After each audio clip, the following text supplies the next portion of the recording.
여름 열기가 사라진 자리에서 끝물 과일의 풍성함이 고맙게 느껴지는 때를 지나고 있습니다.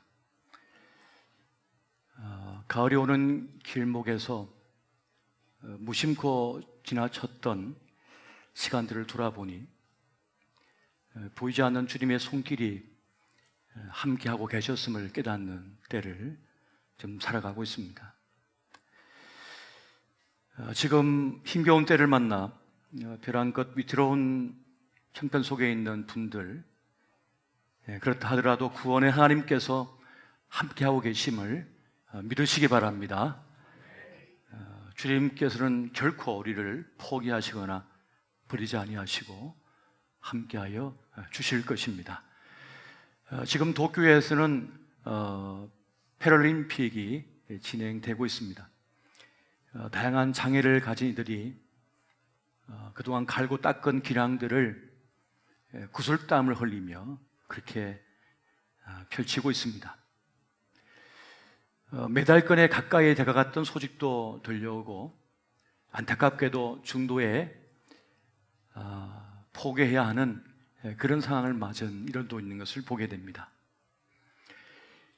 건강한 몸을 가지고도 살아내기 힘든 세상을 그렇게 장애를 안고 살아간다고 하는 것은 참으로 대단한 일이 아닐 수가 없습니다.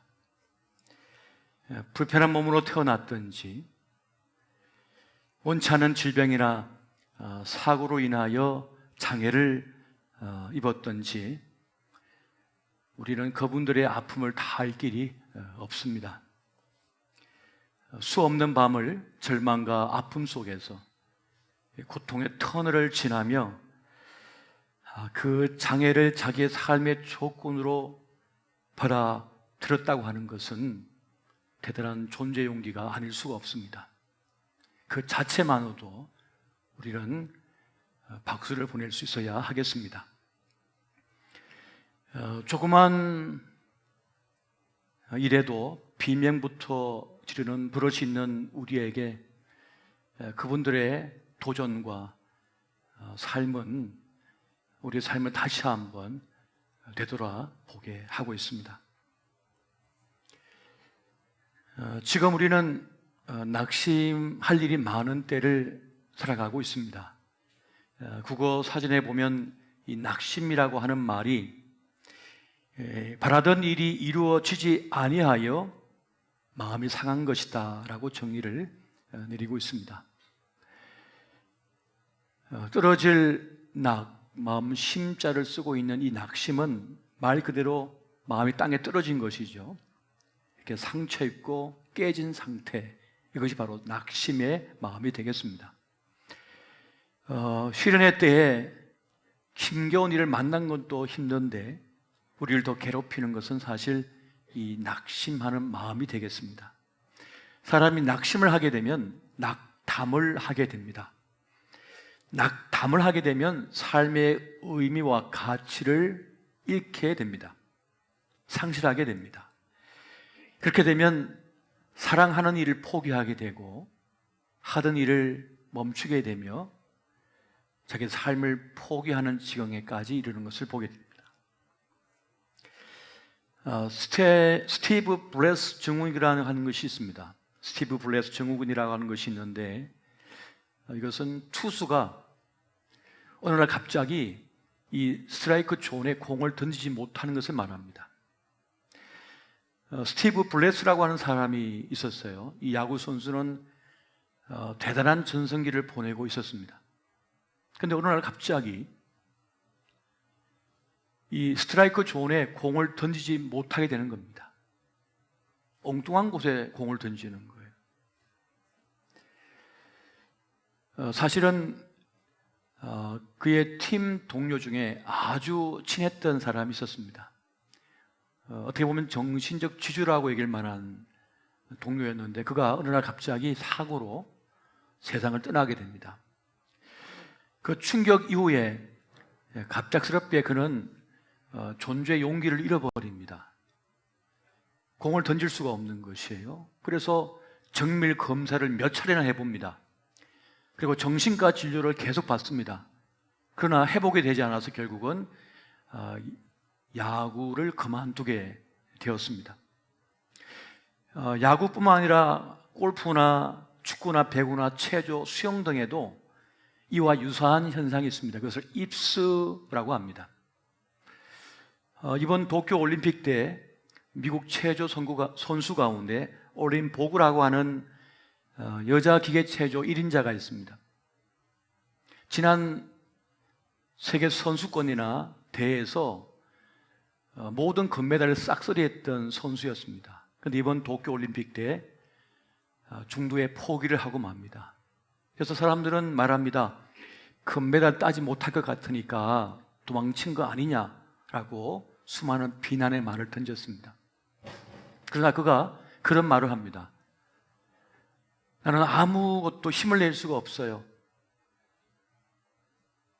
경기장에 들어설 수도 없습니다. 입수 상황에 처하게 되면 도마 위에 날아오르지만 어떻게 착지할지를 모르게 된답니다. 그러니까 머리가 하얗게 되는 거죠. 그래서 몸을 크게 다치는 사고가 발생하게 된다고 합니다. 비겁해서 두려워서 도망친 것이 아니라 그 몸이 말을 듣지 않는 상태에 이르는 것입니다. 이 블레스 증후군처럼 어느 날 갑자기 늘상 하던 일인데, 늘 갔던 길인데, 늘 감당했던 일인데 감당하지 못하는 상황이 발생할 수 있습니다. 무대 위에 나타나서 사람들을 웃겼던 사람이 한마디도 못할 때가 있습니다.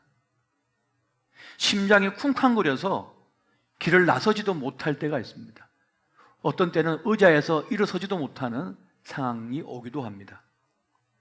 그렇게 우리 삶에는 갑작스러운 일들이 발생할 때가 있습니다. 이러한 때 우리는 어떻게 해야 할까요? 내 가장 가까운 가족에게 일이 발생했을 때, 우리 공동체 안에 그러한 일이 발생했을 때 어떻게 해야 될까요? 주님께서는 우리에게 위로하라, 위로하라 그 말씀하십니다. 이사야 40장 1절에 보니까 너희 하나님이 이르시되 너희는 위로하라, 내 백성을 위로하라 라고 말씀합니다. 이때 필요한 것이 무엇입니까? 바로 위로해 줌과 격려하여 줌이라는 것을 말씀하는 것입니다. 위로와 격려라고 하는 것은 힘을 불어넣어 주는 것을 말합니다. 다시 일어설 수 있도록 용기를 불어넣어 주는 것을 말하는 것입니다. 격려라고 하는 영어 단어를 보면 encouragement라고 하는 이 말을 쓰고 있는데, encouragement라고 하는 말에 크라지라고 하는 이 말은 용기라고 하는 말이 중간에 들어있는 것을 보게 됩니다.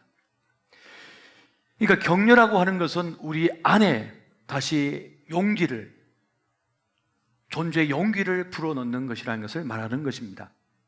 그래서 존 맥스웰 목사는 격려라고 하는 것은 영혼의 산소와 같은 것이다 라고 말을 하고 있습니다.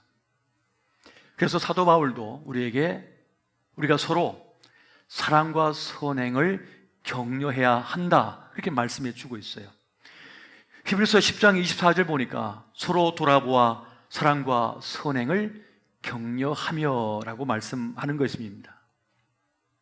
여러분, 성령님의 이름은 파라클레토스입니다. 보혜사라는 뜻입니다. 돕는 자라고 하는 뜻인 것이죠. 그러니까 성령님은 우리를 위로하시고 격려하시는 사역을 하십니다. 무엇을 통해서요? 말씀을 통하여.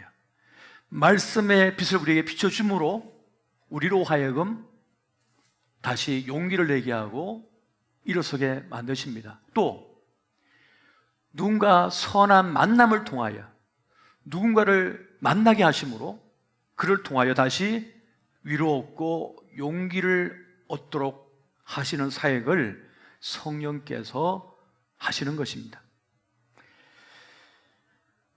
그렇게 말씀을 만나고 누군가를 만남을 통하여 이제 내 고난의 현실, 내 절망의 상태를 바라보던 그 시선이 이제 하나님을 바라보게 된다는 사실입니다. 이것이 바로 성령 하나님께서 우리를 살리시기 위하여 행하신 일입니다. 그렇게 위경 속에 처해졌던 다윗은 그 절망의 순간에 하나님을 바라봅니다. 시편 70편 1절에 보니까 하나님이여 나를 건지소서, 여호와여 속히 나를 도우소서라며 하나님을 바라보며 부르짖는 것을 보게 됩니다. 이것이 그를 살려내 버렸어요. 그 고난의 때를 견디게 만들었고 버티게 만들었던 것입니다. 한번 따라해 보십시오.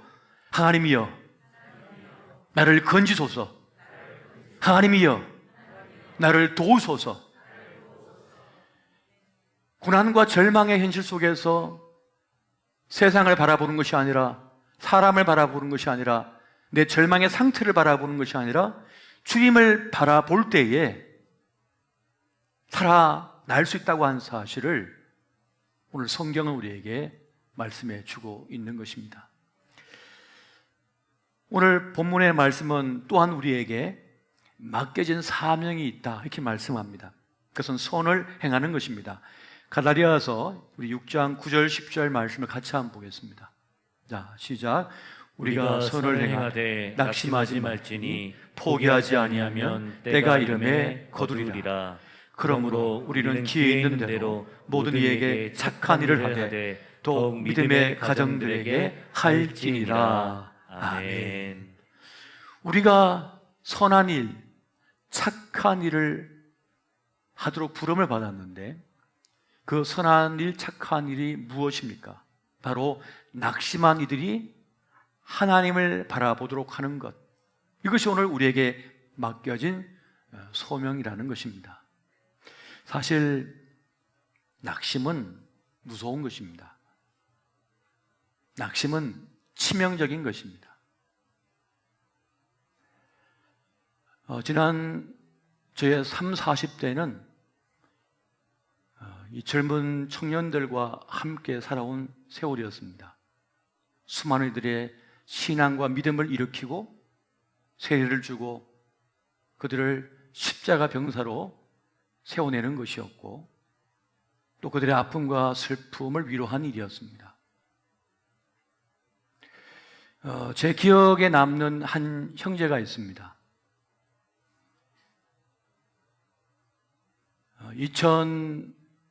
2005년경에 제가 충주에서 사역을 할 때 한 형제를 상담을 했는데 그만 여자친구가 고무신을 거꾸로 신었다는 거예요. 그래서 무척 힘들어하길래 워낙 그런 일이 비일비재하다 보니까 만났다가 헤어졌다가 또 만났다 헤어지는 일이 너무 많다 보니까 기도해주고 힘내라, 걱정하지 마라, 그렇게 대화를 나누고 헤어졌습니다. 그런데 얼마 지나지 않아서 급하게 소식이 들려왔어요. 누가 쓰러져 있다는 거예요. 그래서 같이 동료들과 창구로 달려가니까 이 아이가 스스로 목숨을 끊은 겁니다. 그 시신을 내리고 그렇게 마지막 순간을 같이 했습니다. 그리고 장례를 치렀어요. 장례를 치르는데 그 아버지 어머니가 바닥을 통골하며 뒹구시는데 그 슬픔이 이루 말할 수가 없었습니다. 누군가는 그냥 웃으며 스쳐 지나갈 수 있는 그 일이 그 아이에게는 치명적인 일이었습니다. 넘을 수 없는 강이 되었고 버틸 수 없는 인생의 무게가 되었던 것이었습니다. 그렇게 낙심이라고 하는 것은 어떤 이에게는 결코 넘어설 수 없는 그러한 일이 될 때가 있습니다.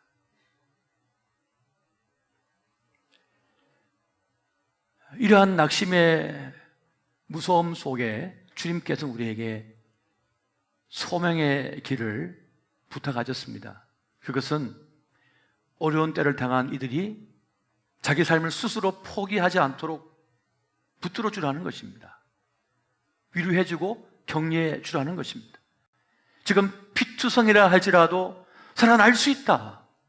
지금 모든 것이 무너져 지옥 같은 아픔 속에 있다 할지라도 그 고통이 영원하지 않다. 내일이 있다.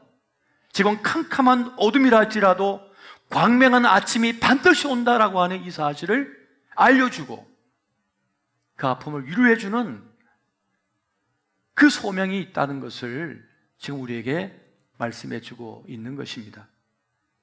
또 한 가지는 우리의 소명은 하나님께서 절망 속에 있는 그를 포기하지 않으시도록 기도하는 사명이 있다고 하는 사실입니다. 이사야 6장, 62장 6절 7절 말씀을 같이 한번 보겠습니다. 시작. 예루살렘이여, 내가 너의 성벽 위에 파수꾼을 세우고 그들로 하여금 주야로 계속 잠잠하지 않게 하였느니라. 너희 여호와로 기억하시게 하는 자들아, 너희는 쉬지 말며 또 여호와께서 예루살렘을 세워 세상에서 찬송을 받게 하시기까지 그로 쉬지 못하시게 하라. 아멘. 여호와로 기억하시게 하며 쉬지 못하시게 하도록 하는 사명이 우리에게 있다는 것입니다. 주님, 그를 잊지 마소서, 그를 기억하소서, 그를 일으켜 세워주옵소서라고 하는 그 간절한 기도, 그 구함, 바로 그 중보기도의 사명이 또한 우리에게 있다는 것입니다. 여러분, 살다 보면 누구나 낙심의 자리에 처할 때가 있습니다. 낙심은 영적 침체로 다가옵니다. 우울감으로 다가옵니다. 좌절감으로, 여러 가지 모습으로 우리에게 찾아오게 됩니다. 성경을 보면 위대한 인물들이 참 많이 있습니다만 그들도 예외가 아니었습니다. 위대한 지도자였던 모세도, 선지자였던 엘리야도, 요나도 절망의 자리에 던져져서 낙심을 경험했습니다. 차라리 나를 죽여주십시오라고 했던 이들이 바로 그들이었습니다.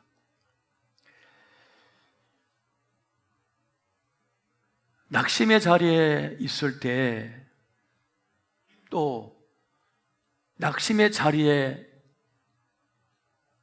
처하는 것은 어떻게 오는 것이고 어떻게 벗어날 수 있는 것일까요? 어떻게 낙심이 찾아오며 어떻게 해야 낙심을 벗어날 수 있을까요? 베드로는 예수님의 제자들 중에 유일하게 바다 위를 걸었던 사람입니다. 바다를 걸으셨던 주님처럼 함께 바다를 걸었던 사람이었습니다. 그런데 그가 순간 주님을 바라보던 시선을 멈추고 풍랑이는 바다를 바라보자 두려움 속에 빠져 그만 바다에 들어가 버리고 말았습니다. 빠져버리고 말았던 것이에요. 주님을 바라볼 때는 물 위를 걸었으나, 풍랑이는 그 길을 걸어내었으나 주님을 바라보는 눈을 멈추고 세상을 바라볼 때, 이 고난의 자리를 바라볼 때 그는 쓰러지고 말았던 것입니다. 그래서 성경은 말씀합니다.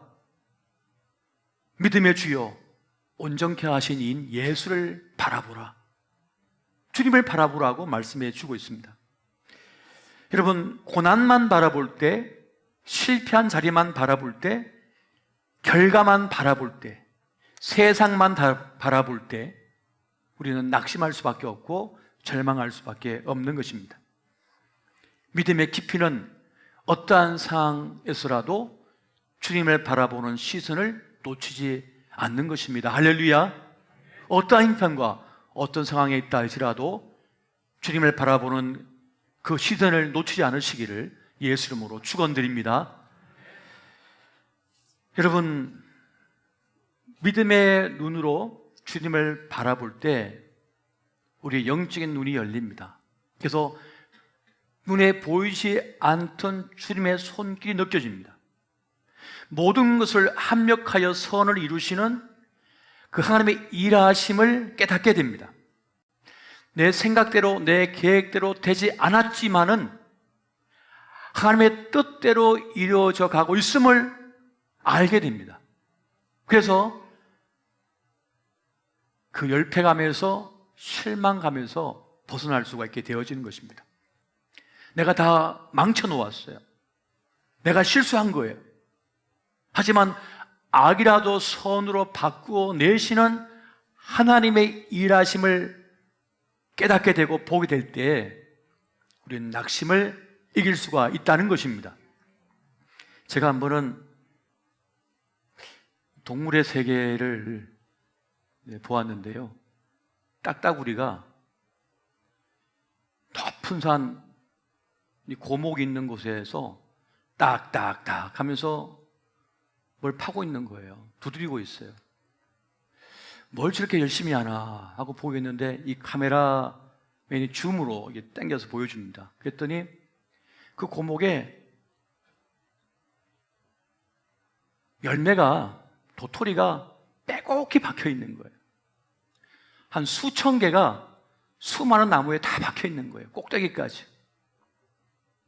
겨울을 나기 위해서 음식을 저장하고 있는 거죠. 도토리를 저장하고 있는 거예요. 그런데 며칠 뒤에 곰 한 마리가 그 나무를 기어오릅니다. 그럼 하나씩 다 빼먹는 거예요. 한참을 빼먹는 거예요. 배가 잔뜩 불러서 내려왔음에도 불구하고 그 나무의 꼭대기에는 말이죠, 여전히 도토리가 가득히 있었습니다. 그렇게 살아가고 있더라고요. 그런데 여러분, 다람쥐도 겨울을 나기 위하여 열매를 저장합니다. 도토리를 주워다가 자기만 아는 땅 속에다가 묻어요. 이것저것 막 묻어놔요. 그런데 겨울이 되면 자기가 숨겨놓은 거 10분의 1도 제대로 못 찾는답니다. 기억이 안 나가지고. 그런데 그것만 다가 아니라 한 장면을 보니까 이 다람쥐가 도토리를 숨겨놨는데 가고 나니까 다른 다람쥐가 쫓아와가지고 그걸 파내가지고 다른 곳에 묻어두더라고요. 근데 그 친구도 자기가 파묻어 놓은 거 10분의 1도 다 못 건진대요. 근데 그렇게 해서 참나무 숲이 이루어진답니다. 손해보는 것 같고 헛수고한 것 같은데 그로 인하여 수천 그루의 참나무 숲이 이루어져서 한 대가 살고 또 한 대가 살아나며 그 다음 대가 살아난다는 것입니다. 여러분, 세상 만사를 우린 다 알 수가 없습니다. 내 몸인데도 내가 다 알 수가 없습니다. 내 인생인데도 내일 어떤 일이 벌어질지 알 길이 없습니다. 배 아파 낳은 내 자식인데도 다 모릅니다. 어떻게 살아갈지. 이것이 인생입니다. 그런데 주님께서 내가 너를 안다, 내가 너를 아노라 라고 말씀하십니다. 주님께서 우리를 아셔서 돌보신다, 그렇게 말씀하시는 거예요. 여러분, 주님 안에 있을 때 결코 절망이 없음을 믿으시기 바랍니다. 주님께서 돌보시기 때문에 그러합니다. 그래서 우리는 주님께 맡길 수가 있어야 된다는 것이, 주님께서 말씀합니다. 내게 맡겨라, 내가 이루어 주리라 라고 말씀하시는 것입니다. 여러분, 시편 37편 5절 6절 말씀 같이 한번 보겠습니다. 시작.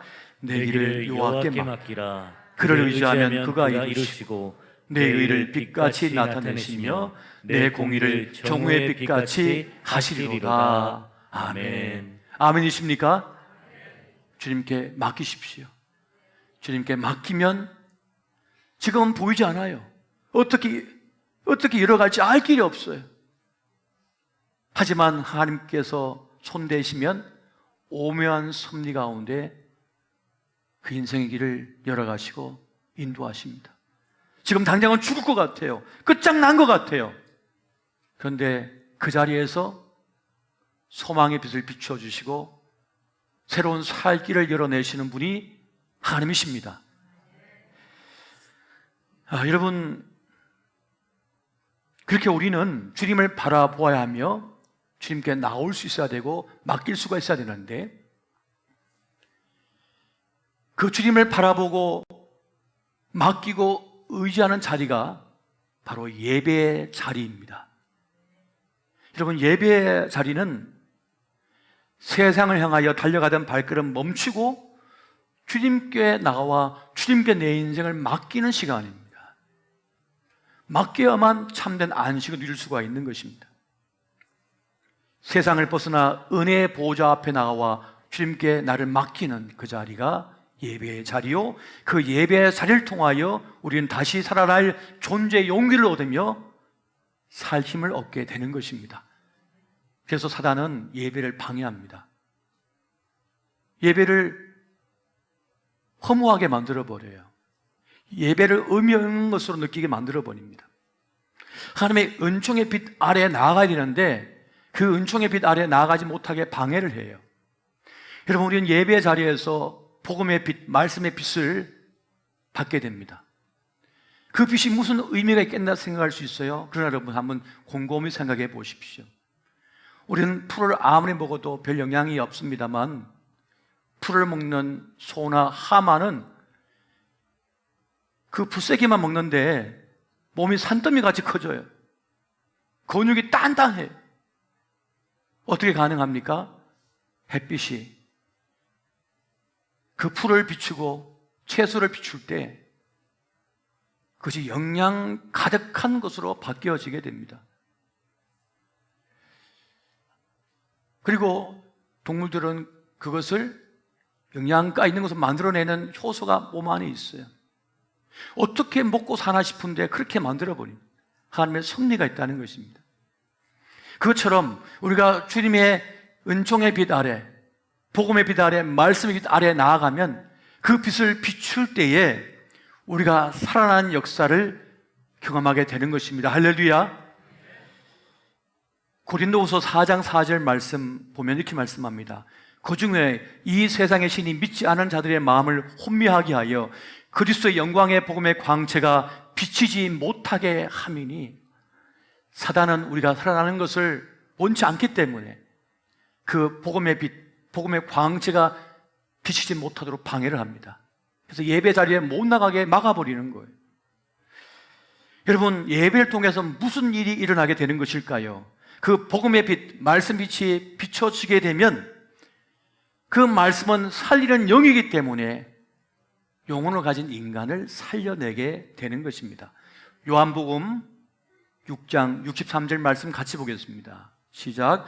살리는 것은 영이니 육은 무익하니라. 내가 너희에게 이런 말은 영이요 생명이라. 아멘. 살리는 것은 영이니, 여러분, 몸이 근육 덩어리라 할지라도, 내 뱃속에다가 온갖 영양가 있는 걸 아무리 섭취시켰다 할지라도 낙심에 빠지면 무너져 버립니다. 그냥 끝나는 거예요. 이 심령이 병들어 무너지면 아무 소용 없어지는 겁니다. 아무리 예뻤어도, 아무리 똑똑했어도, 아무리 큰 업적을 가졌더라도 마음이 무너지면 끝인 거예요. 그 영혼이 무너지면 끝입니다. 그런데 살리는 것은 영이니 말씀의 빛이 비춰지게 되면 우리 영혼이 살아나는 것을 경험하게 됩니다. 살아내게 되는 것입니다. 여러분, 존 데이비슨 록펠러라고 하는 사람을 잘 아실 겁니다. 록펠러는 세계 최고로 성공한 부자였습니다. 33세에 백만장자였고 43세에 미국 최고의 부자였으며 53세에 세계 최고 부자로 등극했습니다. 당시의 재산이 하나로 498조 원이었어요. 그 시대에. 그런데 사업가로 대성공 거두었지만 그런 사악한 자본가다, 냉혈한이다라고 하는 그런 비난을 받고 있었습니다. 그리고 50대 중반에 갑작스럽게 큰 질병에 듭니다.